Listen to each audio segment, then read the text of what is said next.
나는 자연인이다 라는 TV 프로가 있습니다. 그 프로를 보신 적이 있으신지 모르겠습니다. 사실 그 프로는 기독교적 가치관과는 상당히 먼 프로인 것 같습니다. 그런데 제가 그 프로를 한번 보고 굉장히 매력적이다, 굉장히 빠졌어요.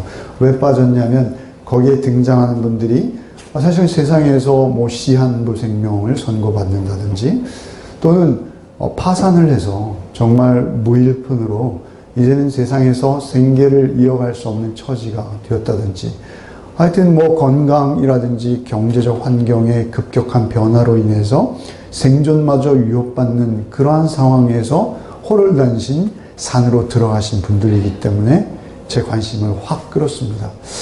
근데 그분들이 그러한 어려운 척박한 환경 속에서 그냥 1, 2년 산 것이 아니라 10년, 15년씩 이렇게 사셨어요. 깜짝 놀랐어요. 보니까 그분들이 건강만 회복되어진 것이 아니라 그 찾아간, 물론 그들이 코미디언이죠. 그래서 성격이 상당히 좋고 화법이나 화술이 능란하고 그런 것도 있겠습니다만, 그 대담하는 내용들이나 그분들의 말을 통해서 느끼는 그들의 성품은 사회에서 부적응하신 분들이 아니세요. 굉장히 자상하고 다정다감하고, 그리고 아주 정말 어떻게 보면 좀 과하게 표현하면 솜사탕 같은 아주 그 아름다운 비단 같은 마음을 지니신 분들이시더라는 것입니다.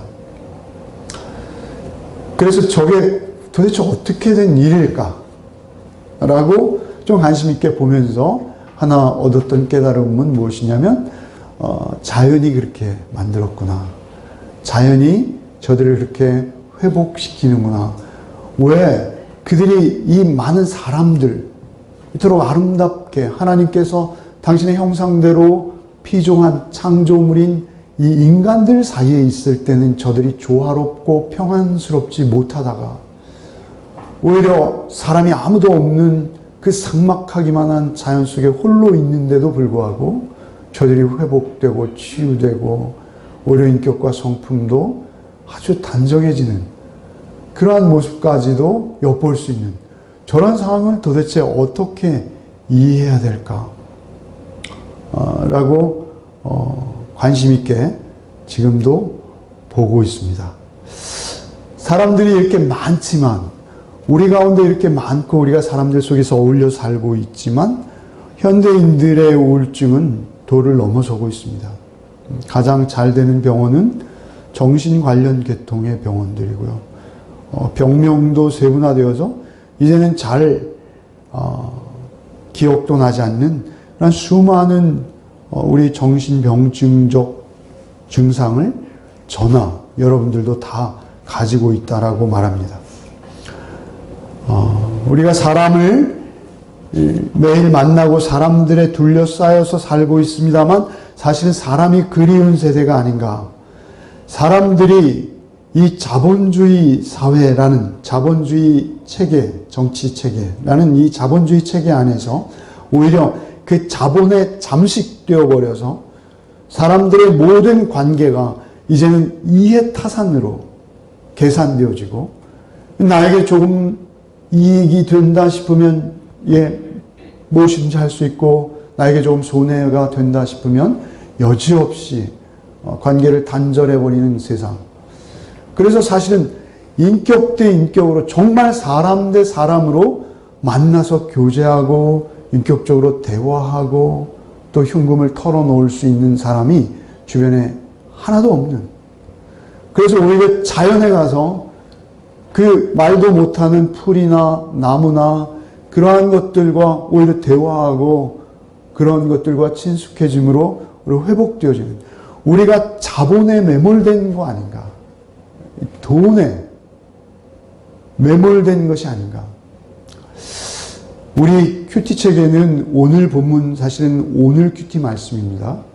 그래서 오늘 오후에 큐티 테이블에서 나눌 게 없어요, 이렇게 말하시면 설교 시간에도 존고 됩니다. 오늘 잘 들으셔야 돼요. 나눌 게 없으면 이 시간에 하나씩 정하셔야 됩니다.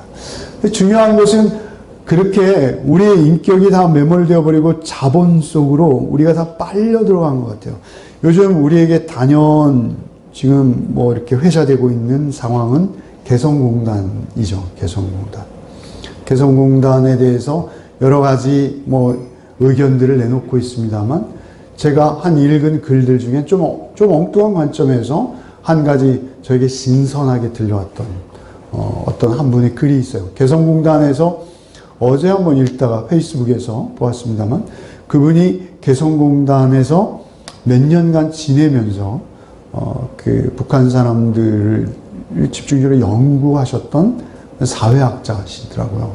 그분은 생산에 참여하러 가신 것이 아니라 간첩처럼 거기서 남북이 어떻게 어울릴 수 있는지 거기 가서 그것을 연구하신 분이 글을 썼어요. 그 글의 내용이 이거였어요. 우리는 자본으로 그들을 응징하고 제재했다라고 생각한다는 거예요. 우리는 자본주의에서 자랐기 때문에 자본주의 속성, 자본주의의 기준, 자본주의의 판단을 가지고 우리가 자본으로 저들을 묶었다. 그래서 복수했다. 내지는 저들을 반성하고 돌이키게 하는 계기가 되었으면 한다. 뭐 이런 식으로 그 자본을 묶은 거예요. 경제 제재를 한 것이죠. 자본 제재를 한 것이죠. 그런데 북한 사람들은 그것을 저들이 나의 자본, 우리의 자본을 어렵게 하는, 나의 자본을 제재하는구나라고 받아들이기보다는 사실 그들은 오히려 더 공산주의라는 것 자체가 유물사관이잖아요. 우리가 말할 때 유물사관이기 때문에 어떤 다른 걸 인정하지 않고 오히려 그 물질적인 것으로 그 사태를 파악해야 할 터인데, 북한 사람들을 개성공단에 들어가서 살면서 경험한 바에 의하면 그렇게 보지 않는다는 거예요. 북한 사람들은. 북한 사람들이 개성공단이 폐쇄되는 사태를 어떻게 보냐면 우정이 깨어졌다. 배신감이다. 그래도 형제로 생각했는데 이럴 수가 있느냐. 너희는 의리를 저버렸다. 이런 식의 감정적 반응만 그들에게 무성할 것이다. 이렇게 판단하더라고요. 그러면서 오히려 유물사관, 그렇게 물질 중심의 그 사람들은 오히려 의리와 또 형제 우애와 이런 것들을 명분으로 삼고 있는데, 우리 자본주의인 우리는 오히려 모든 것을 돈과 경제로만 바라보고 있는, 사실은 우리의 소유가 우리의 관계를 깨뜨리는 경우는 이 땅에 너무나 많습니다. 그래서 인간 대 인간으로서 정상적인 대화나 관계를 이어갈 수 없도록 소유로 사람을 조종하거나 사람을 기획하거나 사람을 자기 의도대로 묶거나 움직이려는 의도들이 이 땅에 굉장히 많습니다. 그런데 그것들로는 인격이나 사람이 변화되지 않는다는 사실입니다. 오히려 이용할 수는 있으나 서로가 서로를. 오늘 본문은 바로 그 말씀입니다. 오늘 본문 13절에 어떻게 시작됩니까? 무리 중에서 한 사람이 이르되 선생님, 내 형을 명하여 유산을 나와 나누게 하소서. 결국 유산이라는 어떤 물질, 소유가 형제 우애를 가르고 형제 관계를 망쳐버린 것이죠. 깨뜨린 것입니다. 모든 관계의 적은 사실은 소유입니다. 하나님과 우리의 관계의 적도 소유입니다. 어떻게 받아들일지 모르겠습니다만 우리가 출애굽기를 묵상할 때도 보지 않았습니까? 결국 하나님과 이스라엘 사이를 파고 들어온 그들이 하나님으로 여겼던 대상은 뭐였습니까? 금송아지였습니다. 그 금송아지가 그들에게 주는 의미는 무엇이었습니까? 결국은 부유와 풍요로움, 그것에 자신들을 다 빼앗겨 버리는 것이죠. 그리고 그것으로 하나님이다라고 일컫고 그것이 다 하나님이 되어버린, 사실 지금 우리 형편이 온통 이 자본주의, 자본에 매몰되어서 도대체 인격적인 대화나 인격적인 나눔과 교제가 불가능해져 버린 세태가 아닌가, 이렇게 생각되어집니다. 우리 있는 사람이나 없는 사람이나 다 마찬가지입니다. 하도 말씀을 많이 드려서 죄송합니다만, 우리 대한민국 헌정사에 인지대가 가장 많이 붙었던 개인 대 개인의 소송이 우리 얼마 전에 있었던 잘 아시잖아요. 그죠? 형과 아우의 소송이었잖아요. 형은 돌아가셨고요. 아우는 지금 살아계시지만 사실은 살아계시다라고 말하기도 무색할 만한 처지에 계십니다. 두 분 다 그렇게 끝내실 것을 세상을 향해서 왜 그토록 추한 모습으로 마지막을 보이셨을까? 그것이 결국 인간이 아무리 고상한 척하고 인간이 아무리 무언가 대단한 것을 이룬 것처럼 보여도 그 소유가 우리의 생명과 상관이 없다는 것입니다. 그 소유가 우리의 생명을 이어주지도 못할 뿐만 아니라 우리의 생명을 더 풍요롭고 풍성하게 해주는 그런 실체가 아니라는 것입니다. 속지 말라는 것입니다. 그런데 우리의 눈에는 그렇게 얼마나 그것이 착시로 보이는지요.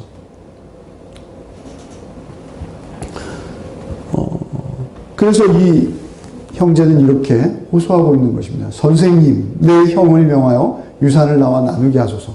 형을 명하여 유산을 나와 나누게 하소서. 분통이 터지는 거죠. 동생인지 형인지는 분간할 수 없습니다. 사실 원어적으로 보면. 하여튼 형제가 아닌 건 분명합니다. 피를 나눈 한 어머니로부터 태어난 형제입니다. 그런데 그들이 지금 분쟁하고 있고요.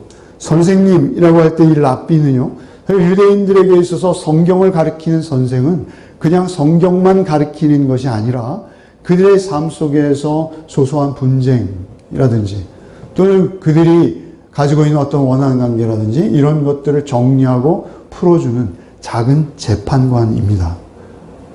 그 말씀이 그들의 삶의 중심이기 때문에 그렇습니다. 그래서 랍에게 묻고 있는 것이죠. 요구하고 있는 것, 당연한 요구입니다. 그런데 주님께서는 이르시되 이 사람아 누가 나를 너희 재판장이나 물건 나누는 자로 세웠느냐. 이 사람아 라는 말씀은 다분히 책망조의 말씀이십니다. 저도 욕을 할 때가 있습니다. 그래서 물론 제가 저 같은 사람이 욕을 할까라고 여러분이 보실 수도 있겠습니다만 죄송합니다. 하여튼 저도 욕을 할 때 제가 이 사람이 이렇게 욕을 합니다. 저도. 근데 하여튼 그 욕을 하신 거예요 지금. 이 사람아 누가 나를 너희 재판장이나 물건 나누는 자로 세웠느냐. 우리가 예수를 말이죠. 우리 사회 정의를 실현하시는 분. 내지는 예수를 말이죠.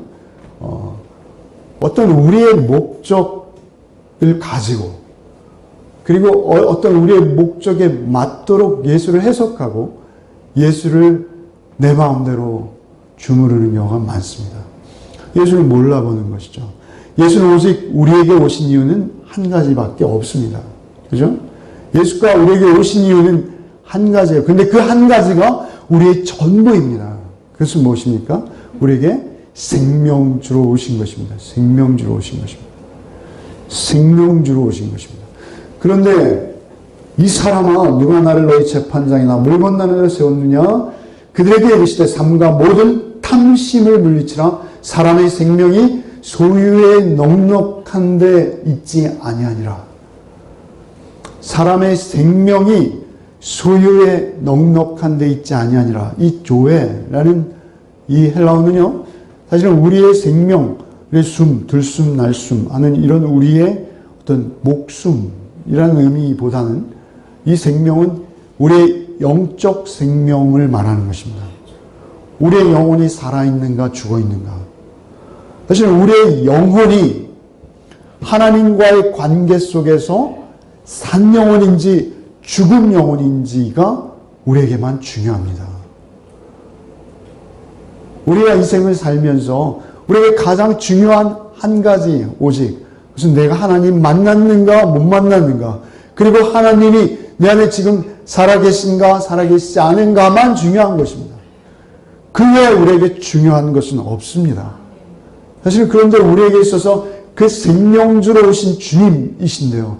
그 생명은 여러분 소유와 상관없어요. 라고 주님이 당신의 입으로 우리에게 직접 강조하시는 것입니다.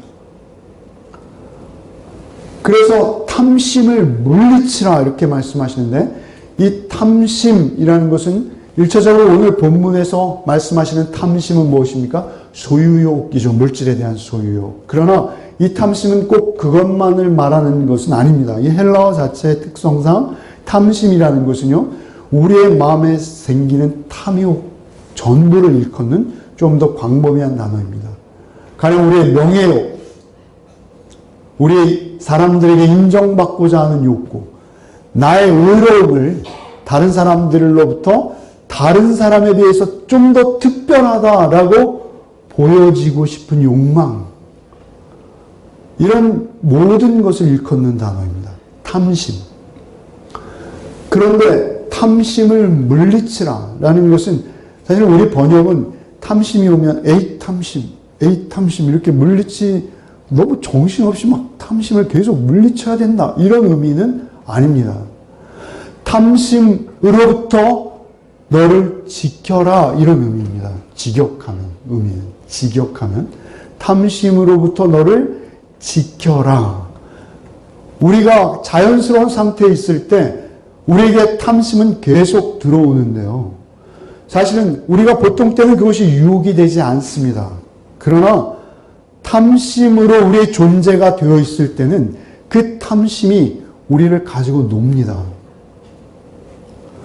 그러나 우리가 예수의 마음으로 있을 때는 우리가 그 탐심의 유혹으로부터 내 마음을 지키기만 하면 되는 것이거든요. 이것은 또 다른 차원의 설교로 가기 때문에. 근데 이해하시죠?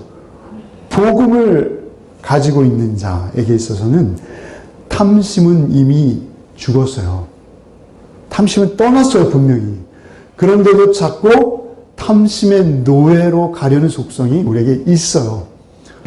중요한 것은 탐심으로부터 너를 지켜라, 지켜라. 사람의 생명의 풍성함, 그 생명의 부유함은 소유의 부유함과 상관이 없다.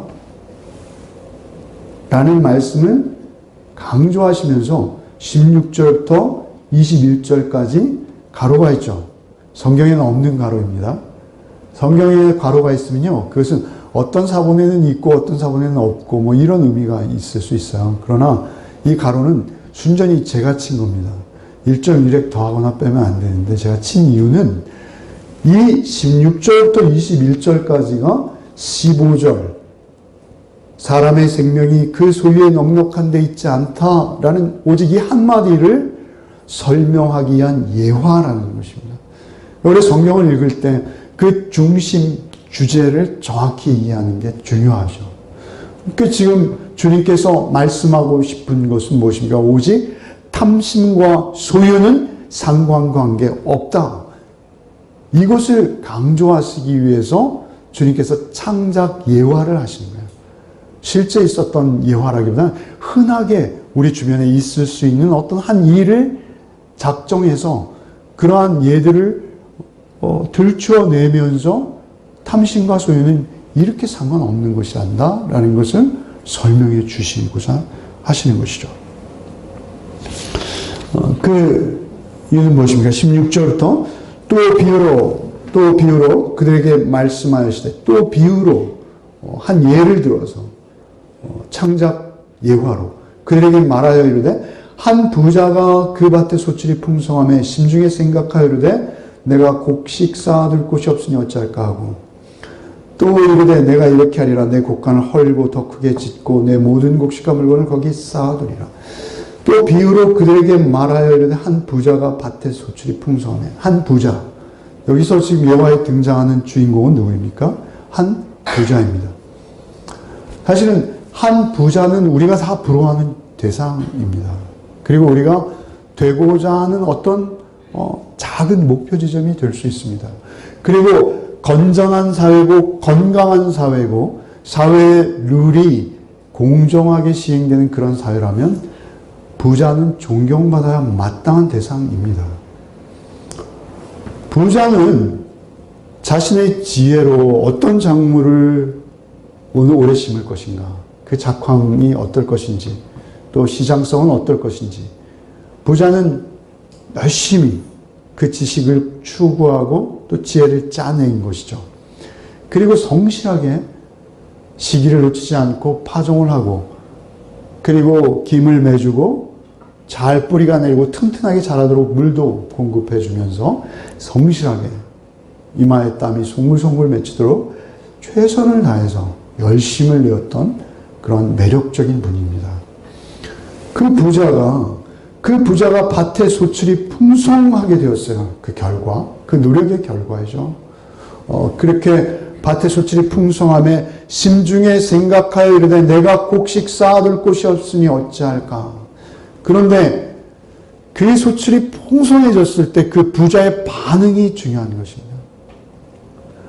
그 반응은 뭐였어요? 이거 어떻게 보관하지? 어떻게 보관하지? 또 이르되 내가 이렇게 하리라. 내 곡간을 헐고 더 크게 짓고 내 모든 곡식과 물건을 거기 쌓아두리라. 요즘 세간에 이렇게 매스컴 보면 부자들 고민이 많은 것 같아요.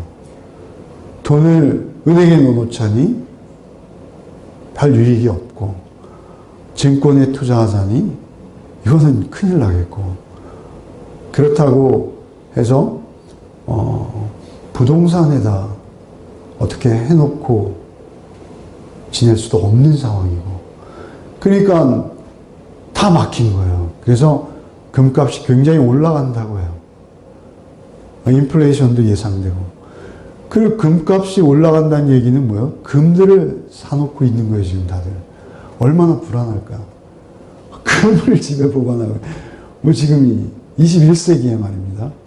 집에다가, 1세기 사람들도 그렇게 했을까요? 금을 집에다가 보관하고 있는 그 사람들. 심중에 생각하여도 내가 곡식 쌓아둘 곳이 없으니 어찌할까 하고, 또 이르되 내가 이렇게 하리라. 내 곡간을 헐고 더 크게 짓고 내 모든 곡식과 건물을 거기에, 물건을 거기에 쌓아두리라. 헐고 짓고 쌓고. 제가 이걸 이렇게 굵은 글씨로 표현한 이유는 제가 이걸 계속 읽다 보니까 결국 우리 하는 짓들이 헐고 짓고 쌓는 거 외에 다른 일들이 없더라고요. 우리가 하는 일이. 헐고 짓고 쌓고. 화장실 하나 있는 집 사는 사람 늘 말씀드려요. 화장실 2개 있는 집 소원하는 거죠. 화장실 하나도 없는 사람도 있거든요. 하여튼 중요한 것은 그 화장실 개수를 늘리고 건물을 짓는 사람들도 역시 마찬가지죠. 요즘 강남에 건물이 많이 임대가 안 된다는데요. 하여튼 중요한 것은 그렇게 헐고 짓고 쌓는 것에 온통 자기의 관심과 자기의 삶의 정열과 시간과 생명을 다 거기에 쏟아붓고 있다는 것이죠. 그러고 있을 때 19절에 또 내가 내 영혼에게 이르되 내 영혼아 여러 해 쓸 물건을 많이 쌓아두었으니 평안히 쉬고 먹고 마시고 즐거워하자 하리라. 그리고 스스로에게 말하는 것이죠. 내 영혼아. 근데 중요한 것은 영혼 이렇게 영혼으로 자신을 파악하고 있어요. 예수께서 말씀하신 예화죠. 사실 우리의 존재는 무엇이냐면 이 썩어질 고기 덩어리가 우리의 존재가 아니라는 점입니다.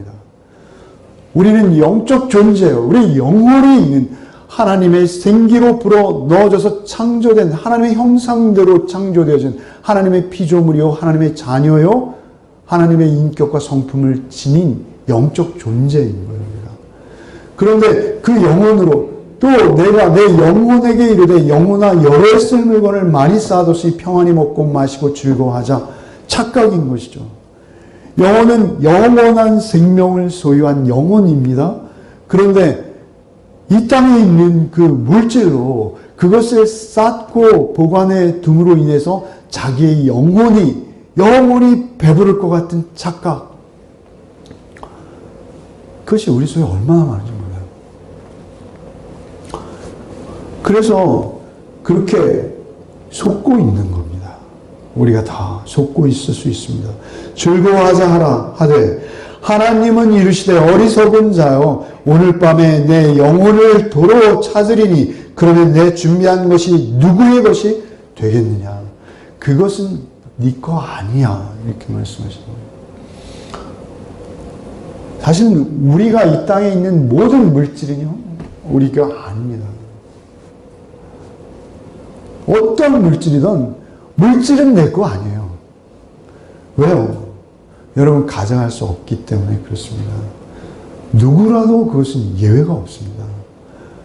결국 가져갈 수 없는 것에 우리의 모두와 전부를 쏟아붓고 그것을 위해서 우리가 인생의 목적을 두고 살아가는 것이 우리는 인간들의 삶이죠. 그래서 주님께서는 이렇게 부르시는 거예요. 뭐라 부르십니까? 어리석은 자요. 어리석은 자요. 이것은 욕입니다. 이것은 바보야 이렇게 부르는 거예요. 그냥 뭐 이렇게 귀엽게 바보야 이렇게 부르는 게 아닙니다. 이 바보야 이렇게 부르는 거예요. 이 어리석은 자. 오늘 밤에 내 영혼을 도로 찾으리니 그러면 내 준비한 것 누구 것 되겠느냐? 오히려 그거 가진 자, 사실 그것으로 인해서 엄청난 분쟁과 갈등과 형제들의 싸움으로 다시 이어지는 거예요.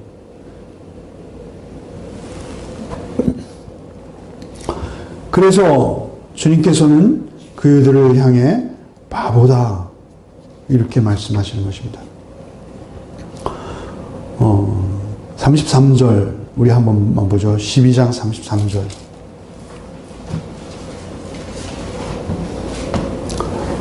한번 읽겠습니다. 33절. 너희 소유를 팔아 구제하여 낡아지지 아니하는 배낭을 만들라. 곧 하늘에 둔 바 다함이 없는 보물이니 거기는 도둑이 가까이 하는 일이 없고 좀도 먹는 일이 없느니라. 그러면서 주님께서 말씀하신 것은 자기를 위하여 재물을 쌓아두고 하나님께 대하여 부요하지 못한 자가 다 이와 같다라고 하시고 그 말씀을 쭉 이어가시다가 33절에 하나님께 대하여 부요하다는 것은 이런 것이야 라고 제시해 주시는 것입니다. 하나님께 부요한 것은 무엇입니까? 그것은 구제하는 자입니다. 소유를 팔아 구제하여 낡아지지 않은 배낭을 만들라고 하늘에 둔 바 다함이 없는 보물이니 거기는 도둑이 가까이 하는 일 없고 좀도 먹는 일이 없다. 우리의 물질은 관계 속에서만 힘을 발휘합니다. 물질에도 사실 인격이 있어요. 그리고 물질이 쓰여지는 그곳에서 사실 물질의 성격이 규정되어지죠. 우리 대한민국은 그 점에 있어서 기독교적 희생과 섬김의 터 위에서 세워졌다 해도 과언이 아니에요. 이 많은 기독교 대학들, 기독교 고등학교, 기독교 병원들, 구제기관들 또는 이 땅에 이토록 많은 교회들을 통해서 대한민국은 오늘날 대한민국이 된 것이 분명한 거 맞습니다. 사실 그것은 다 우리의 선배들의 땀과 눈물과 생명과 피가 그 안에 섞여서 사실 우리에게 이루어낸 풍요로움들입니다. 그런데 그 풍요로움들 속에서 우리가 또 한 가지 기억해야 될 것이 있습니다. 11장 지난번에 묵상했을 텐데요. 지난 주간 묵상인데요. 11장 41절 한번 읽어볼까요? 41절 한번 읽어보겠습니다. 그러나 그 안에 있는 것으로 구제하라. 그리하면 모든 것이 너에게 깨끗하리라. 그러니까 사실은 죄송한데 39절부터 다시 한번 읽겠습니다. 39절부터 쭉 읽겠습니다. 주께서 이르시되 너희 바리새인들은 지금 잔과 대접의 겉은 깨끗이 하나 너희 속에는 탐욕과 악독이 가득하도다. 어리석은 자들아 겉을 만드시니가 속도 만들지 아니하였느냐? 그러나 그 안에 있는 것으로 구제하라. 그리하면 모든 것이 너에게 깨끗하리라. 화에서 너희 바리새인들이여 너희가 박하와 운양과 모든 채소의 11조는 드리되 공의와 하나님에 대한 사랑은 버리는도다. 그러나 이것도 행하고 저것도 버리지. 여기 41절에 그러나 그 안에 있는 것으로 구제하라 라고 말씀하시는 그 안에 있는 것은 무엇일까요? 바리새인들이 지금 가지고 있는 그 안에 있는 것은 무엇이죠?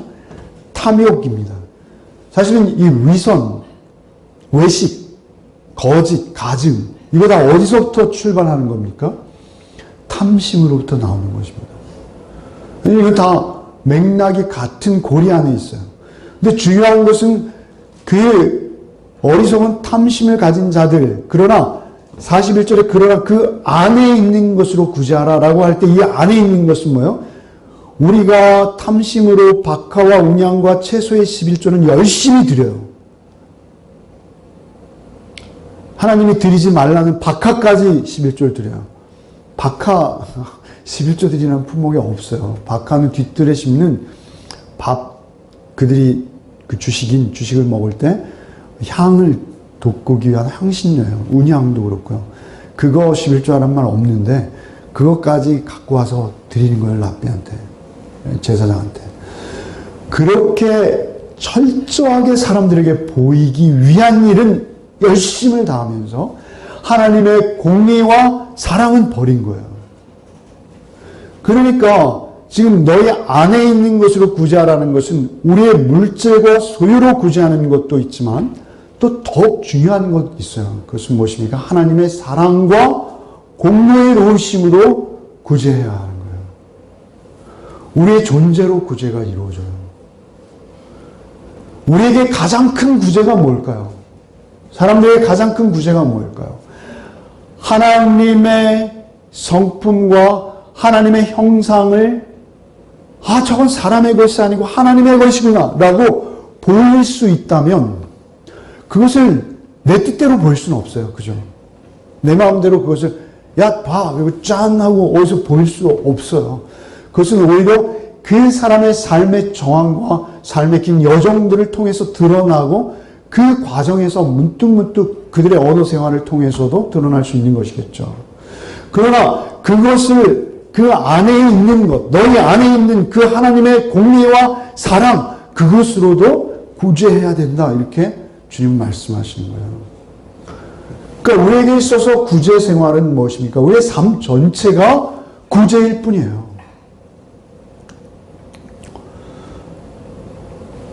그래서 그 탐욕과 악독을 깨끗이 하고 공의와 사랑으로 구제할 수 있는 길이 도대체 어디에 있어요? 우리는 알잖아요. 예수께밖에 없다는 것입니다. 근데 중요한 것은 그렇게 구제할 때 우리의 삶에 진정한 행복은 찾아오기 시작한다는 것이죠. 여러분 죄송한데요. 사실은 제가 여러 말로 설명하는 것보다 여러분이 설교를 다 듣고 그래 이 말씀이 그 말씀이구나 깨닫는 게 더 중요하잖아요. 그래서 지금 22절부터 사실은 34절까지가 오늘 이 말씀의 결론 부분이에요. 월요일 묵상 말씀이라 제가 건드리기가 좀 뭐해서 그랬는데 사실 읽어야 되겠어요. 한번 읽어보시죠. 같이 한번 읽겠습니다. 천천히 그 의미를 우리가 생각하면서 22절부터 한 번만 읽어보겠습니다. 22절부터 의미를 생각하면서 읽겠습니다. 또 제자들에게 이르시되 그러므로 내가 너희에게 이르노니 너희 목숨을 위하여 무엇을 먹을까 몸을 위하여 무엇을 입을까 염려하지 말라. 목숨이 음식보다 중하고 몸이 의복보다 중하니라. 까마귀를 생각하라. 심지도 아니하고 거두지도 아니하며 골방도 없고 창고도 없으되 하나님이 기르시나니 너희는 새보다 얼마나 더 귀하냐. 또 너희 중에 누가 염려함으로 그 키를 한 자라도 더 할 수 있느냐. 그런즉 가장 작은 일도 하지 못하면서 어찌 다른 일들을 염려하느냐. 백합화를 생각하여 보라. 실도 만들지 않고 짜지도 아니하느니라. 그러나 내가 너희에게 말하노니 솔로몬의 모든 영광으로도 입은 것이 이 꽃 하나만큼 훌륭하지 못하였느니라. 오늘 있다가 내일 아궁이에 던져지는 들풀도 하나님이 이렇게 입히시거든. 하물며 너희일까 보냐 믿음이 작은 자들아. 너희는 무엇을 먹을까 무엇을 마실까 하여 구하지 말며 근심하지도 말라. 이 모든 것은 세상 백성들이 구하는 것이라 너희 아버지께서는 이런 것이 너희에게 있어야 할 것을 아시느니라. 다만 너희는 그의 나라를 구하라. 그리하면 이런 것들을 너희에게 더하시리라. 적은 무리여 무서워 말라. 너희 아버지께서 그 나라를 너희에게 주시기를 기뻐하시느니라. 너희 소유를 팔아 구제하여 낡아지지 아니하는 배낭을 만들라. 곧 하늘에 둔 바 다음이 없는 보물이니 거기는 도둑이 가까이 하는 일이 없고 좀도 녹는 일이 없느니라. 너희 보물 있는 곳에는 너희 마음도 있으리라. 이 말씀이 우리가 너무나 잘 알지만 한마디 한마디 새기면 우리의 평생에 가장 중요한 말씀들입니다. 그리고 이것은 가장 떠나지 않고 늘 우리가 묵상하고 간직해야 될 주님의 음성입니다. 근데 제일 중요한 것은 무엇입니까? 우리가 살고 있는 세상이 이렇지 않다는 거예요. 우리가 살고 있는 세상은 제가 좀 과장하면 염려 위에 세워졌다. 이렇게 해도 과언이 아닐 것 같습니다. 아침마다 사람들이 바쁘게 지하철에 오르고 운전대를 잡고 출근합니다. 얼굴엔 염려가 한가득입니다. 그렇게 아침에 열심히 출근했지만 저녁에 퇴근하며 그 염려를 해결하지 못하고 다시 집으로 돌아오는 그 심각한 표정. 퇴근할 때 모습도 제가 길에서 보면 심각하기만 합니다. 인생의 진정한 가치와 의미를 알지 못하며 우리가 살아가는 한 우리의 그 영적 피곤함, 우리의 사고에 오는 혼란함, 이런 것들을 우리는 해결할 수 없습니다. 우리의 환경은 늘 우리에게 말합니다. 점점 더 높아져야 돼. 점점 더 많이 소유해야 돼. 우리를 더 높은 목표로 계속 몰아세우는 것이 오늘 우리가 살고 있는 이 세계의 환경입니다. 사람들은 올해도 역시 나름 1년의 목표를 결정하고 새해를 시작했습니다. 벌써 한 달하고도 보름이 지났습니다. 목표를 달성하면 만족할 것 같습니까? 그렇지 않습니다. 목표를 달성하면 또 다른 더 큰 목표가 우리를 기다리고 있을 것이고, 목표를 만족하지 못하면 우리는 또 반성하며 애달파하면서 크게 실망하며 그렇게 살아가는 것이죠. 이것이 우리가 기대하는 인생은 절대 아닐 것입니다. 주님께서는 우리에게 심각하게 경고하시는 것입니다. 인류의 역사가 앞으로 얼마를 더 흘러가도 우리는 그 염려의 종으로 하루하루 그렇게 살아갈 것입니다. 사실 예수님께서 지금 이 말씀을 하고 있는 1세기 당시의 청자들은 우리가 상상할 수 없을 만큼 가난하고 헐벗은 사람들입니다. 그들은 자기가 입고 있는 옷 한 벌 외에 또 다른 옷 한 벌을 가진 사람은 그 중에 극히 소수일 것입니다. 그리고 그들이 정말 보험이나 뭐 이런 것도 없는 그 시대에 가장이 몸을 다치기로 해서 노동을 할 수 없으면 그 가족들은 하루아침에 입에 풀칠도 할 수 없는 그러한 위험 가운데 놓여있는 그들일 것입니다. 그런데 그들을 향해서 주님 뭐라고 하시는 것입니까? 염려하지 말라. 오늘날 우리처럼 고급 승용차와 그리고 해외여행을 어디로 갈 것인지 이렇게 선택하고 있는 그런 환경이 아니라는 것입니다. 그런 그들에게 염려하지 말라라고 말씀하시는 이유는 무엇입니까? 염려가 우리를 잡아먹기 때문에 그렇습니다. 우리를 잡아먹는 게 아니라 염려가 우리를 종처럼 부립니다. 그리고 염려가 우리를 엉뚱한 곳으로 끌고 가서 인생을 정말 어리석은 자요. 이 바보야, 너 참 바보처럼 살았구나 라고 끝내는 우리를 그렇게 책망하는 자리로까지 몰고 갈 수 있다는 사실을 우리에게 경고하고 계시는 것입니다. 요즘 이 시대를 살아가면 뭐 굳이 예를 들지 않아도 다 우리는 알고 있습니다. 다시 리마인드 하고 싶지는 않습니다. 뭐 연예인들 자살하잖아요. CEO들 자살하잖아요. 왜 그들이 자살할까요? 왜? 제가 생각하기에는 그 정도 인기면 재산을 다 잊어버리고 빈털털이 아니 빚쟁이가 돼도 얼마든지 회복할 수 있는 무형자산의 인기를 가지고 있는 연예인들이 자살합니다. 그런 인기의 1000분의 1, 100분의 1만 있어도 제 유튜브 조회수가 10,000번이 올라갈 텐데 살 이유가 얼마나 많은데. 그런데 그들이 왜 자살합니까? 자기가 설정해 놓은 어떠한 목표가 있는 거예요. 그래서 그 목표와 자기의 현실을 비교하는 거예요, 계속. 높은 아파트에서 떨어져 죽습니다. 왜? 그 아파트 한 채가 제가 보기엔 제 평생에 꿈도 꿀 수 없는 아파트에 사시는데, 그런데 왜 거기서 떨어져 죽습니까? 왜 CEO들이 큰 손해를 입었다고 자살합니까? 3대가 먹고 살아도 충분한 재산이 이미 그의 통장에 잔고로 있는데도 그들이 생명을 끊습니다. 그 이유는 한 가지입니다. 자본에 우리가 매몰된 거예요. 쌓는 데만 우리가 목적을 삼고 그걸 향해서 달려가다가 스스로 정한 기준에서 죽는 것입니다. 제가 설교를 준비하는 방에 그 창문에 턱이 조금 있습니다. 근데 그 턱에 언제부턴가 비둘기가 날아오기 시작하는 거예요. 근데 제가 비둘기를 싫어하는 게 아니라 무서워합니다. 비둘기는 사실 좀 날아다니는 쥐에 불과해요. 근데 걔가 제 창문 턱에 와서 집을 짓는 집을. 근데 다른 건 모르겠는데 집을 짓는데 참 쫓아내기가 민망하더라고요. 근데 거기다 걔들이 실례를 하는데 한 번 실례를 하면 굉장히 커요. 근데 그게 막 모이면 그걸 닦아내거든요, 제가 손으로. 그게 아주 불편하더라고요. 그래서 그걸 좀 쫓아보려고 창문을 열고 이렇게 밀면 안 가겠다고 막 버티면서 끝내 막 안 가요. 지금도 있어요. 부부예요, 더군다나. 마음이 더 약해요. 좀 좋은 데 가서 살아라. 좋은 데 가서 좋은 데 좀 많니, 저렇게. 그런데 제가 왜 그 비둘기를 보면서 더 은혜를 받냐면, 그래, 저 공중의 새도 먹이시고 입히시는 하나님이신데 나는 저 새만도 못하는 거 아닌가? 나는 왜 이렇게 염려가 많고 근심이 많고 걱정이 많지?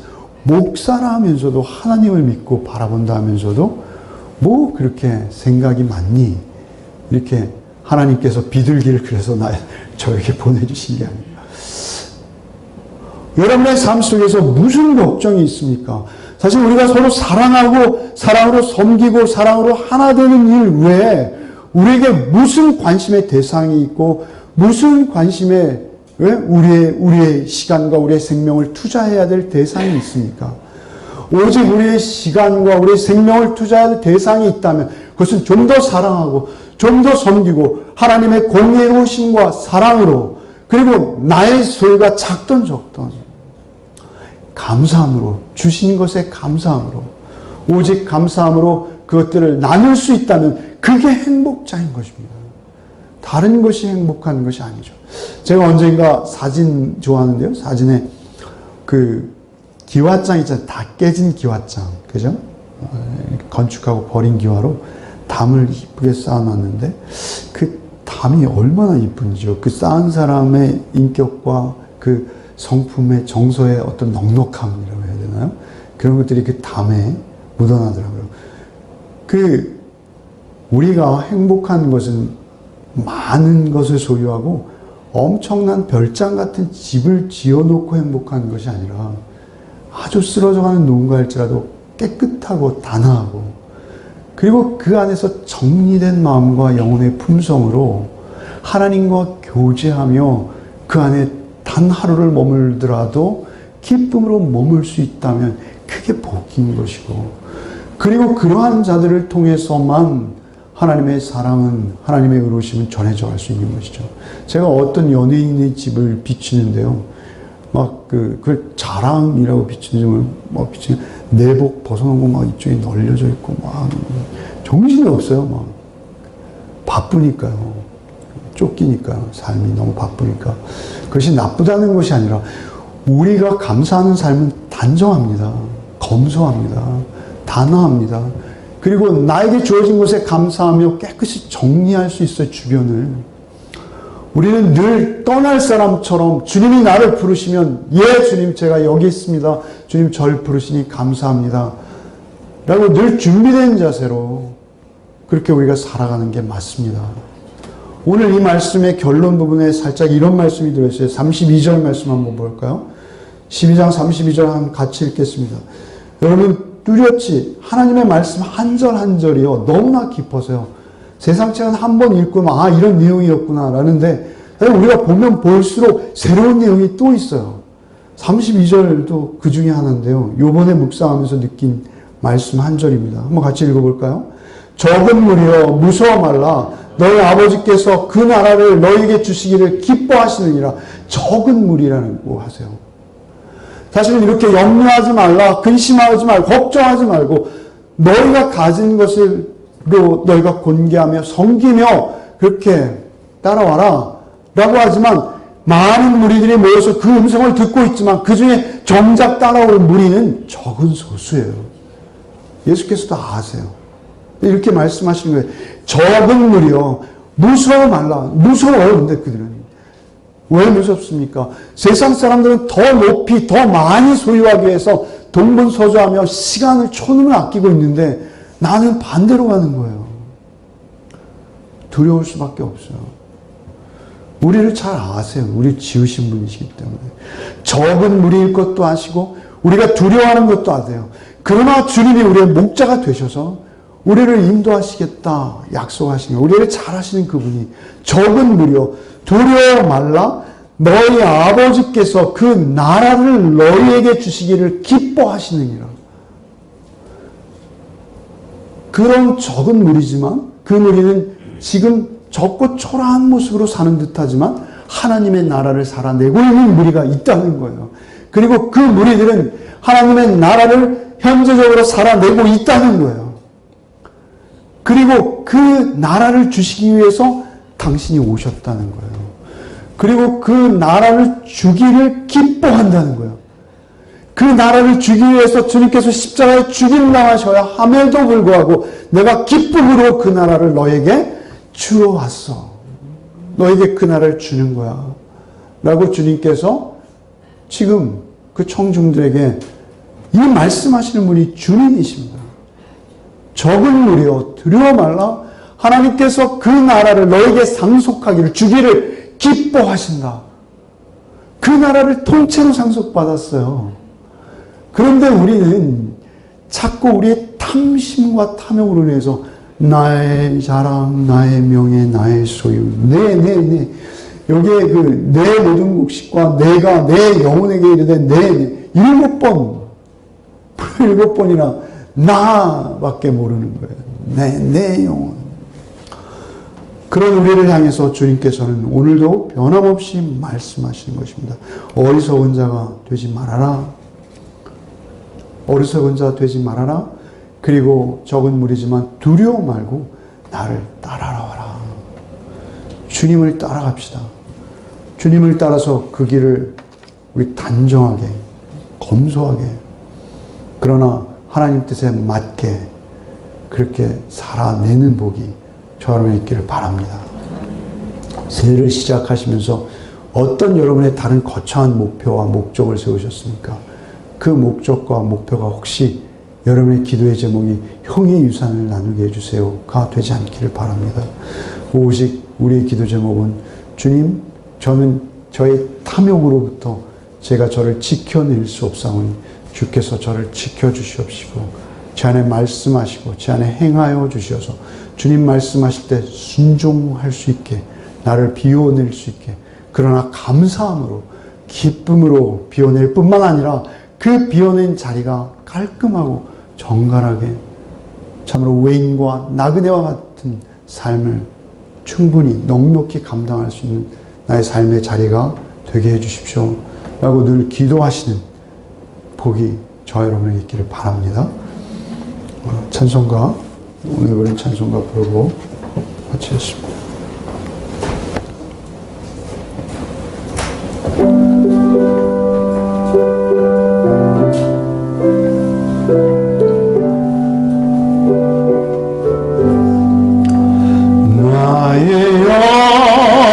영원하신 기여 생명보다 귀하다 나의 갈 길 다가도록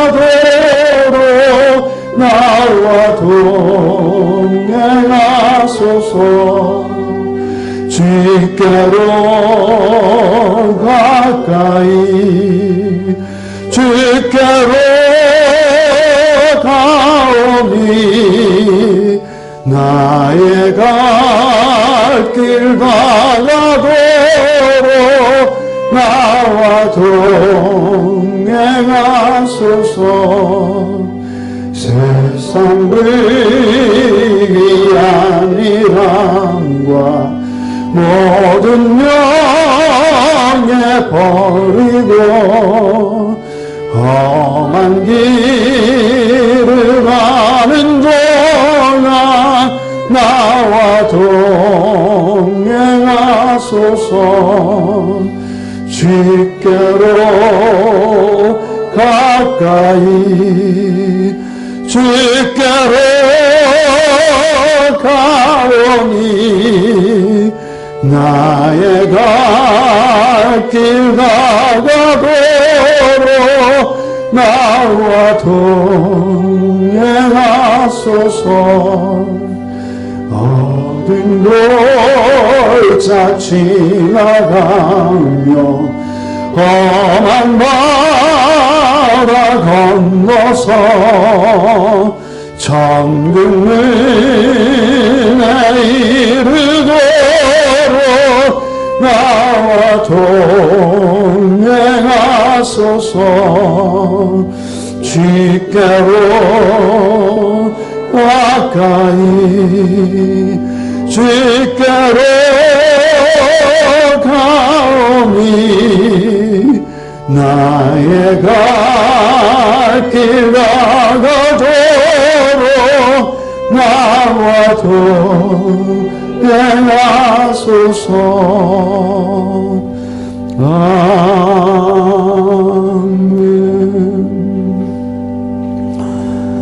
주님, 우리가 바로 그 염려의 한 중심에 있지는 않았는지요. 하나님, 우리가 그 자본에 매몰되어서 사람을 소유로 평가하고 사람을 배움으로 줄세우고 사람을 차등하며 차별하던 그 주범이 내가 아니었는지요. 하나님, 우리를 불쌍히 여겨 주옵소서. 오직 주께서 나를 구원하신 그 구원에 대해 감사 감격함으로 모든 인격 한 인격을 주님께서 천하보다 귀하다 하시고 바라보신 그 눈으로 우리도 바라볼 수 있도록 도와주옵소서. 그래서 우리 주변에 우리 이웃들을, 우리의 가족들을 참으로 인격으로 그들을 섬겨낼 수 있게 도와주옵시되, 하나님께서 말씀을 통하여 날마다 교훈하시는 하나님의 그 은우심과 크신 사랑으로 저들을 섬길 수 있도록 도와주옵소서. 또한 우리의 작은 소유라도 우리가 구체적 행동으로 참으로 우리 주변에 주의 사랑을 실천할 수 있는 복을 또한 우리에게 허락하여 주옵소서. 하나님, 우리가 한 주간의 삶 속으로 다시 나아갑니다. 오직 우리를 홀로 보내지 아니하시고 주의 말씀으로 한 주간의 삶 속에서도 우리와 동행하여 주실 줄 믿습니다. 말씀만이 우리의 생명 되게 하여 주셔서 하루하루 주신 말씀을 따를 때 우리의 길이 참으로 하나님께서 함께 하시는, 그래서 하나님의 인격과 형상과 그 영광이 우리의 삶 속에 드러나고 사람들에게 보여지는 복된, 참으로 하나님의 나라가 우리의 삶 속에 현실이 되어지는 복된 한 주간의 삶이 될 수 있도록 주님 우리를 지켜 인도하여 주옵소서. 예수 그리스도의 이름으로 기도하옵나이다. 아멘. 하늘에 이제는 우리 주 예수 그리스도의 은혜와 하나님의 극진하신 사랑과 성령의 교통감화 충만케 하시는 은총이 참으로 이 땅에 우리의 어떤 것을 쌓아 올리는 것이 아니라 하나님 오직 하나님의 나라의 삶을 살아내므로 인해서 이 땅에 영원히 가치로운 주의 섬김의 삶을 실천하기로 작정하며 또 한 주간의 삶 속에 나가는 우리 가족들 위해 이제로부터 영원토록 함께 계시기를 축원하옵나이다. 아멘.